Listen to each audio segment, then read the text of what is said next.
En el verso 4, Jacob nos está relatando algo que los hijos hacían. Convivencias, convites. Quiero que entendamos fiestas. Quiero que entendamos estos puntos. ¿Por qué? Porque lógicamente al ellos tener una economía muy buena, finanzas muy buenas, podían celebrar, podían hacer fiestas. De cierta manera era una forma de recompensarse a ellos mismos por el trabajo, por el esfuerzo. Lógicamente Job lo hacía. Esto ya es un razonamiento mío, la Biblia no lo dice. O lo permitía Job porque lógicamente, vamos a usar un poco la lógica acá, de que nosotros como padres pues permitimos que los hijos bien portados, los hijos obedientes, los hijos trabajadores de cierta manera puedan recibir algo que recompense su esfuerzo, su trabajo y todo lo que hacen, ¿verdad? Es un error pensar de que nosotros, sabiendo que nuestros hijos son perezosos, no quieren trabajar, no quieren hacer algo, permitamos ciertas cosas. Esto lo estoy sacando con la lógica, con el razonamiento como un padre, ¿sí? No que la Biblia dice. Entonces, aclaro esto porque necesitamos comprender que ellos de cierta manera convivían y de cierta manera pues era como que su derecho a hacer. En el verso 5 es un relato bastante agradable, pero nos hace ver lo temeroso que era Job. Porque en este verso nos relata que Job tomaba una actitud como un padre que le gustaba cuidar de sus hijos y también tomaba una actitud de intermediario entre Dios y sus hijos y tomaba otra actitud de pacificador, porque él no sabía a ciencia cierta lo que sus hijos eran capaces de hacer, o al estar pues tan alegres, tan contentos, blasfemar contra Dios. Digamos, él era tan cuidadoso y algo que le preocupaba era cuidar a sus hijos para no enojar a Dios o no provocar la ira de Dios para con ellos. Eso era lo que él hacía y es interesante porque es algo que nosotros debemos de hacer. Aparte de corregirlos, aparte de amonestarlos, nosotros también tenemos que orar por ellos hoy en día y jugar el papel de mediadores y pacificadores para que de cierta manera pues Dios tolere ciertas cosas en nuestros hijos y nuestros hijos también entiendan de que hay un Dios al cual ellos deben de temer y de obedecer y respetar. Ahora, todo eso surge para que podamos entender el verso 5 y de cierta manera poder entender el trasfondo que motivaba a Job a hacer estos sacrificios y poder cubrir de cierta manera todo lo esencial para seguir con una buena relación con Dios. Y eso es algo que nosotros también debemos hacer. Job, la prueba de nuestra fe. Job recibe clasificación como uno de los libros de sabiduría, porque describe preguntas importantes que la humanidad desea entender. Poesía porque se basa en una persona real o histórica, y porque cada relato en lo original está en versos, siendo mencionado tiempo después como ejemplo para Israel en el cautiverio, según es testificado Ezequiel 14:14. Si estuviera en medio de ella estos tres varones, Noé, Daniel y Job, ellos por su justicia librarían únicamente sus propias vidas, dice Jehová el Señor. El primer punto que quiero tocar en esta parte es sobre la prueba de nuestra fe. Lo primero que tenemos que entender es que cuando aceptamos a Cristo Jesús, el Espíritu Santo empieza a tratar con nosotros. Él hace despertar el don de fe que hay en nosotros. Y este don es alimentado a través del estudio de la palabra, a través del análisis de la palabra, a través de las enseñanzas de la palabra, y poco a poco va creciendo y se va desarrollando. Pero tenemos que entender que para que el Señor se dé cuenta si nosotros estamos creciendo, y lógicamente nosotros también, que debemos ser los mayores interesados en ver nuestro crecimiento espiritual, o como quien dice, en la capacidad de creerle a Dios, es cuando es probada nuestra fe. Cuando vienen las situaciones difíciles, la escasez, o vienen las adversidades, es una forma que el Señor utiliza para que nosotros podamos darnos cuenta que en una situación adversa hacia dónde vamos. Digamos, si antes estábamos acostumbrados a ir con papá, con mamá, con el vecino o con cualquier persona, o a consultar o a hacer cosas que no eran correctas, si hacemos lo mismo ya siendo creyentes o en el inicio de ser creyentes, eso significa que no estamos creciendo, aún somos vulnerables y aún no tenemos la capacidad de creer. Pero si en nosotros se desarrolla aquella confianza y aquello de correr, a orar, a buscar a Dios, quiere decir que nosotros empezamos en el desarrollo de crecimiento. Esa es la prueba de nuestra fe. Y los mayores interesados en ver en que eso se está dando a nosotros, debemos ser nosotros mismos. El Espíritu Santo nos conoce muy bien y sabe que cuando nosotros somos probados, Él ya sabe cómo vamos a reaccionar. Ahora, lo que no sabemos somos nosotros. Entonces, necesitamos entender que realmente la prueba de nuestra fe es tan necesaria, es tan precisa para nosotros mismos. El segundo punto que quiero desarrollar en esta parte es que este libro es clasificado como un libro de sabiduría. Eso significa que a través de este libro vamos a tener muchas cosas que no entendemos o muchas cosas que de cierta manera ignoramos o no conocemos. Y a través de este libro vamos a poder comprender y desarrollar el don que les hablé, el tercer don que les hablo en el inicio de estas enseñanzas, que es sabiduría.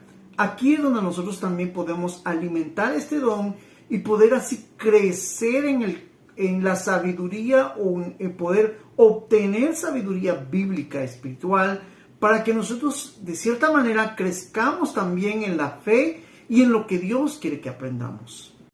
Otro punto que quiero tocar es cuando Job es utilizado por el Señor a través de Ezequiel para el pueblo de Israel, cuando el pueblo de Israel estaba en el cautiverio en Babilonia. Es interesante por qué el Señor lo menciona y por qué Ezequiel capta la idea del Señor y se la transmite a Israel. Les hace ver que en ese entonces el pueblo de Israel estaba en una situación tan adversa, lógicamente porque estaban en cautiverio, digamos, la situación espiritual, física, emocional, todo estaba cuesta abajo. El pueblo de Israel, al verse en cautiverio, lógicamente, habían perdido la fe, ya no estaban tan animados, de cierta manera que habían abandonado al Señor y que lo que más les interesaba a ellos era pecar. Entonces el Señor utiliza a Job para hacerlos reaccionar y que ellos se den cuenta que el cautiverio era consecuencia de sus pecados y que ellos estaban pecando más, como quien dice, si el cautiverio no los llevaba al arrepentimiento, no los llevaba a ser redargüidos, no los llevaba a buscar a Dios, no, que los estaba llevando a más pecado. Entonces el Señor le dice, si estuviera Job, Daniel y menciona al otro, les está diciendo, ellos, solo por su justicia, como dice, solo ellos serían salvos. Los que están alrededor, que son ustedes, no serían salvos. ¿Y por qué les hace ver esto? Porque en ellos abundaba el pecado. Digamos, el cautiverio tenía un objetivo y un propósito. Era disminuir el pecado en ellos. Ahora, ¿por qué tomo este ejemplo y por qué quiero mencionarlo en este momento? Porque a veces nosotros tenemos que entender la adversidad, las situaciones que nos vengan, la escasez que nos venga, debería acercarnos a Dios. Pero cuando nosotros no tenemos la capacidad de poder entender, no nos hemos desarrollado en el conocimiento de Dios, no nos interesa como realmente nos iba a interesar, entonces las situaciones adversas nos van a alejar a Dios. Eso me pasó a mí al inicio, yo creo que ya se los mencioné, que muchas veces me vi en mi ignorancia, digámoslo así, a jugar con Dios. Pero de cierta manera yo en ese entonces no lo veía como jugar con Dios, sino me comportaba como que, no, te equivocaste, de plano yo no soy valiente, yo no puedo, y me regresaba al mundo. Y el Señor aún así me insistía. Hoy en día me doy cuenta que estaba jugando con Dios, lógicamente por desconocer muchas cosas. Pero no quiero usar eso como un pretexto, sino que eso al final me llevó a la madurez que hoy en día tengo. Eso me llevó a la fe que hoy en día tengo. Tanto así que cuando la mayoría de personas que yo les hablo, les digo, miren, si Dios no se hubiera manifestado a mí como se ha manifestado, créanme, yo no estaría ni enseñando ni grabando estos videos. Alguien me dijo un día, usted como que no tiene nada que hacer. Créanme, me mantengo muy ocupado. Por eso es que me había propuesto al inicio, yo creo que lo hablé al inicio en el primer video, que cada semana subiría un video. Y no lo he cumplido más que todo por la ocupación que mantengo. Así que créanme, a veces tengo que desvelarme, a veces tengo que hacer muchas cosas para que este video se grabe. Pero de igual manera yo lo hago porque quien se ha revelado a mí, quien se ha manifestado a mí, quien me ha dado el convencimiento y quien me enseñó que un día lo iba a hacer era Dios, y quien me está dando la oportunidad y quien me da la fuerza o la habilidad para hacerlo es Dios. Así que aprovecha esto para poder desarrollar tu fe. El ambiente del libro describe la tierra de Uz. Llegó a ser territorio de Edom, situada al suroeste del Mar Muerto en el norte de Arabia. Así que el trasfondo histórico de Job es árabe, no hebreo. Según Lamentaciones 4:21, gózate y alégrate, hija de Edom, la que habita en tierra de Uz. En esta parte nos centramos en la descendencia o las raíces o de dónde provenía Job. Lo primero que necesitamos entender que era árabe. Ahora, eso es importante tenerlo en cuenta. Esto es para aquellos que de cierta manera creen que, digámoslo así, que como que Dios tiene un trato exclusivo y tiene un trato especial o tiene un trato, podríamos decir así, como que los tiene en un punto supremo al pueblo de Israel. Y te digo algo, no, Dios no es así. Porque si Dios fuese así, fuese injusto. Si Dios fuese así, no fuera correcto. Y Dios no fuera recto. Y de cierta manera nos mentiría. Digamos, a alguien trata especial y a alguien no. No es así. Tenemos que tener claro que el Señor trata a los israelitas como nos trata a nosotros. Digamos, Dios nos trata a todos por igual. Es cierto, en algunos se manifiesta de una manera más, podríamos decir como que un poquito más, digamos que en mí se manifiesta en la enseñanza, en la prédica, en la alabanza, en otros en la profecía, en dones, en milagros. Ahora, toco todo esto no porque Dios se manifieste más en mí o en otro, significa que yo tenga un trato especial. No es así. Según Pablo nos especifica y dice que Dios nos ha dado dones y que con cada quien se manifiesta como Él quiere. Pero nosotros lo malinterpretamos y creemos que somos superiores a los demás. Digamos, hay personas que porque hacen milagros, porque Dios hace milagros a través de ellos, se sienten súper especiales, quieren ser atendidos de una manera especial. Y no debería ser así. Y el error que otros, al ver los milagros, los tratamos especiales. Y no es así. Tenemos que tener claro que Dios es justo, es recto y es correcto. Y en su tratamiento, si Él se manifiesta más en uno, no está dando un trato especial a ninguno. Él así lo quiere. Nosotros somos los que malentendemos esta parte. Y en esta parte se está manifestando a Job, estando a conocer a Job. Y Job era árabe. Y así mismo lo puede hacer conmigo. Yo soy guatemalteco. Y lo puede hacer con un salvadoreño, con un hondureño.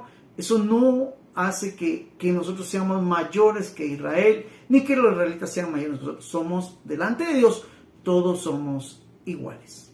Autor anónimo, no es atribuido a nadie. Tema: ¿por qué sufre el justo? En el punto que vamos a ver ahorita sobre el autor, lógicamente podríamos decir que fue Job, o podríamos decir que fue alguien que escribía en el país de Arabia, alguien que conocía a Job. No se le atribuye a nadie, no se sabe en sí la procedencia del escritor, pero algo que sí podemos notar es que de alguna u otra manera Dios permitió que se escribiera este libro y hoy en día nos sirva a nosotros para obtener sabiduría, para obtener información y para que nuestra fe crezca. Ahora, respecto al tema, alguien me dijo una vez: hermano, ¿por qué le pone dos temas? El primer tema, la prueba de nuestra fe, ¿verdad?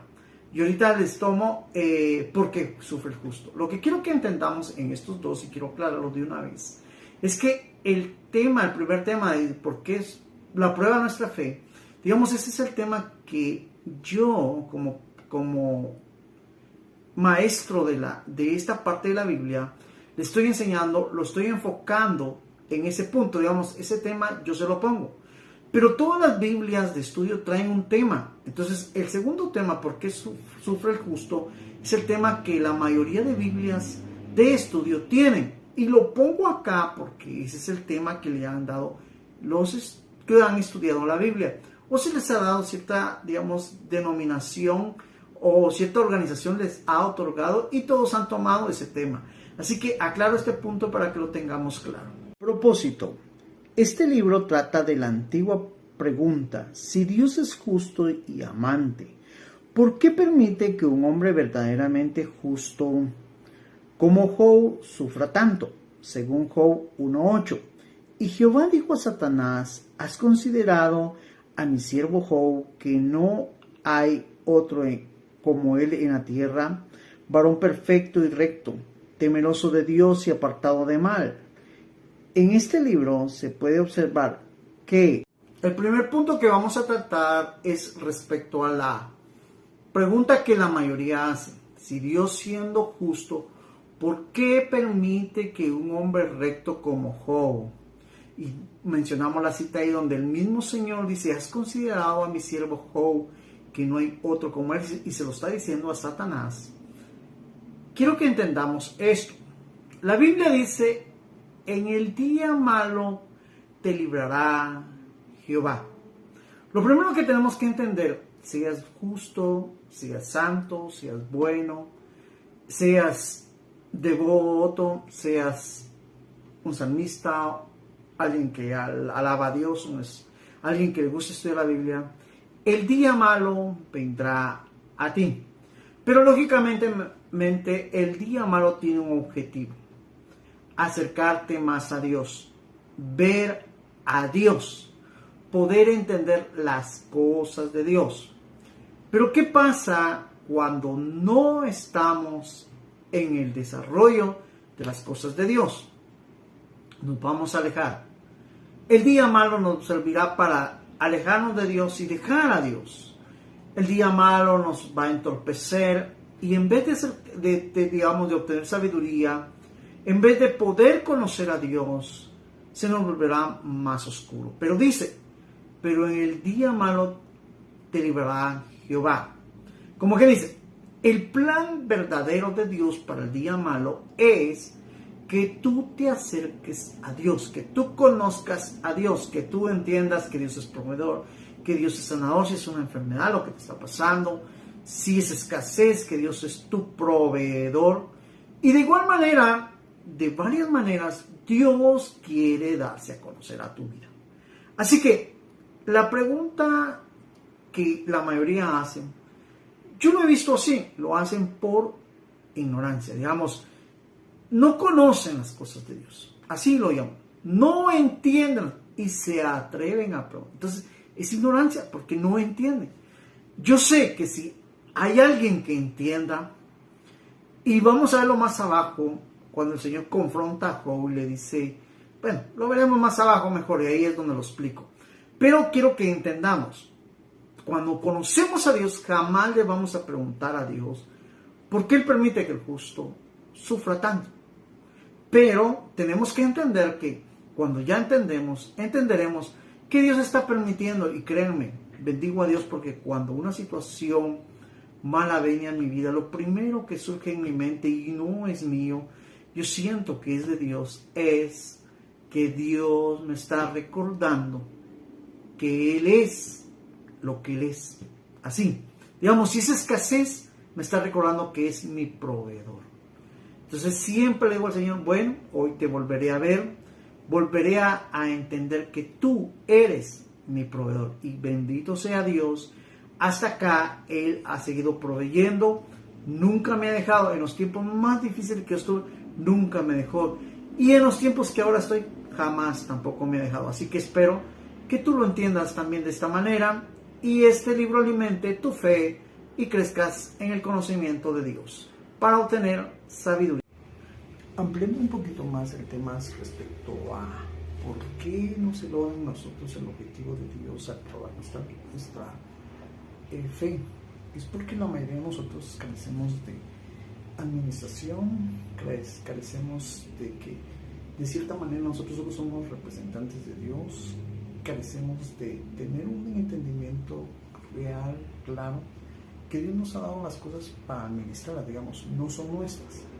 Cuando nosotros carecemos de estas actitudes, nosotros normalmente hacemos esto, nos apropiamos de lo que tenemos, y al apropiarnos lo hacemos tanto en nosotros que nos duele cuando nos es quitado. Por ejemplo, si en algún momento nos asaltan y nos quitan el dinero, la mayoría de nosotros nos vemos tan molestos, nos duele tanto, porque es cierto, el dinero cuesta ganarlo, eso es cierto, pero no es nuestro. Nosotros solo administramos, porque Dios solo permite que llegue a nosotros lo necesario para que lo podamos nosotros precisamente proyectar a las necesidades de la casa o para que sea útil y algo haga en nosotros un progreso. Entonces, cuando nosotros nos somos probados de esa manera, la mayoría no alcanzamos el objetivo, o como que en algún momento fallamos en esta prueba que nos están, porque nos apropiamos de lo que tenemos. En otras palabras, sería, por ejemplo, cuando no encontramos un heredero, ¿a quién le va a quedar esta casa? ¿A quién le va a quedar esta empresa? Esa es la actitud que nosotros tenemos. Pero ¿qué pasa? Tenemos que entender que de Dios son las cosas, y que Dios, si de cierta manera nosotros no tenemos un heredero, nos queda la opción de poderlo vender y que buscar a una persona que realmente sea capaz de poder administrar lo que Dios nos ha dado. Esa sería la verdadera actitud para saber que somos administradores de Dios. Ahora bien, ¿por qué digo esto? Porque si nos damos cuenta, cuando a Job le fue quitado lo que le fue quitado, él pudo tomar una decisión de decir y ponerse a pensar como nosotros hoy en día pensamos. La mayoría de nosotros actuamos y decimos, ¿por qué me pasa esto a mí? ¿Qué hice de malo? Yo que me porto bien, yo que hago esto, yo que hago lo otro. Y de cierta manera, como quien dice, no nos merecemos lo que nos toca, pero lo que estamos tratando debemos, o más bien entender en esta parte, es entender que Dios nos está quitando algo porque quiere ver nuestra reacción, pero Él ya sabe nuestra reacción. Alguien diría, pero quiere que tú veas tu reacción y entiendas que de Él son las cosas, y que Él, así como te lo ha dado, te lo ha quitado. Por eso es que Job dijo, Dios dio, Dios quitó.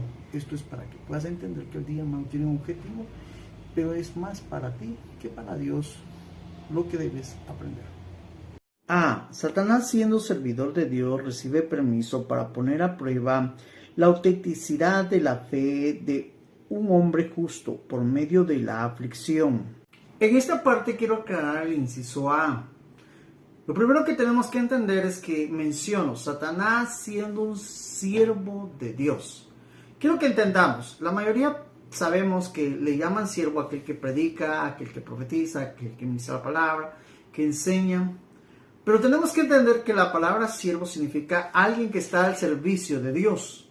Y les cuento, Satanás también está al servicio de Dios. Digamos, si Dios no lo utilizara, digamos, no le permitiera ciertas cosas, y una de ellas es probar nuestra fe, si Dios no le fuera útil, Satanás, créame, no existiera. Pero Él existe porque Él tiene que hacer un trabajo. Él es el que viene y prueba nuestra fe. Él es el que está al servicio de Dios. Entonces, necesito que en esta parte lo vean así. Ahora, ¿por qué les hablo de esta manera? Lógicamente, lo están oyendo de mis labios. La mayoría de nosotros lo hemos escuchado en las predicaciones, donde ponen a Satanás como tu enemigo. Es cierto, la Biblia también nos enseña que es enemigo. Pero Dios quiere que lo veamos como un enemigo porque, lógicamente, quiero que pongan atención a esta parte. Cuando alguien es clasificado como tu enemigo, ¿sí?, no te le vas a acercar, no le vas a dar confianza. De cierta manera lo vas a ver de lejos, no lo vas a ver de cerca. De cierta manera vas a ser cuidadoso con él porque sabes que es tu enemigo. Entonces, cuando la Biblia nos enseña como enemigo, tenemos que entender que es cierto, él sirve a Dios, pero no le podemos dar confianza. No nos podemos acercar. Digamos, de cierta manera nosotros tenemos que entender que debemos de alejarnos de él, porque también, como es un siervo de Dios, también es nuestro enemigo. Ahora, les hago ver todo esto porque de cierta manera hay cierta ignorancia a veces en los que nos predican y nos enseñan, porque nos lo ponen como nuestro enemigo. Entonces vienen y nos enseñan esta parte donde aléjese, repréndalo y dígale esto y dígale otro, como que dice, ponte a pelear, podríamos ser como que nos ponen a pelear con él. Y la Biblia nos está diciendo que es un enemigo, que no te acerques a él. Créeme, este ser es de cierta manera más poderoso que tu persona. Digámoslo así, quiero que lo entendamos así porque así tenemos que verlo. ¿Por qué? Porque tenemos que entender que solo el Espíritu de Dios puede dominar a Satanás. Y para que nosotros tengamos el Espíritu de Dios, necesitamos acercarnos a Dios, porque dice que Él nos dará de su Espíritu. Entonces, al tener nosotros el Espíritu de Dios, Satanás no puede progresar en nosotros, no puede derrotarnos, no puede vencernos, no puede acercarse a nosotros. Porque el Espíritu Santo de Dios está en nosotros, dentro de nosotros. Ahora, quédese claro, que también quiero aclarar otra cosa, que escucho varias cosas que no tienen sentido. Les digo esto porque no tiene sentido bíblico que la Biblia diga una cosa y que los pastores o los predicadores digan otra cosa. Por ejemplo, algunos hablan de la armadura, y quiero ampliar un poquito acá porque la armadura de Dios es, digámoslo así, la Biblia dice que si tú tienes salvación, tú tienes el yelmo de salvación, que significa un casco sobre tu cabeza.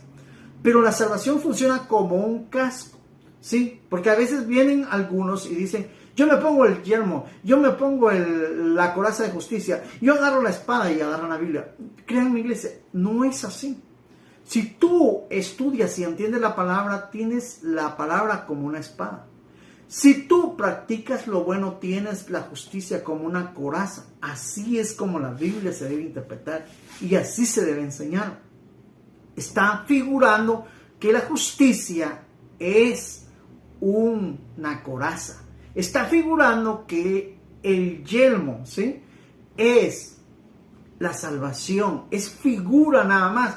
Pero algunos, me he dado cuenta en algunas iglesias donde a veces se predica de esta manera, o alguien está hablando de esta manera, y empiezan a tocarse la cabeza y empiezan a, así como que yo me explicaba una vez una señorita, yo en ese momento me puse la coraza de justicia y yo me quedé así, ¿cuándo y cómo va? ¿Me entienden? Porque tenemos que entender que si yo practico la justicia funciona como una coraza y me cubre mis partes. De cierta manera, esta parte de mi cuerpo, porque estoy practicando la justicia. Esa es la interpretación. Entonces, de igual manera, Satanás es enemigo para que no te acerques.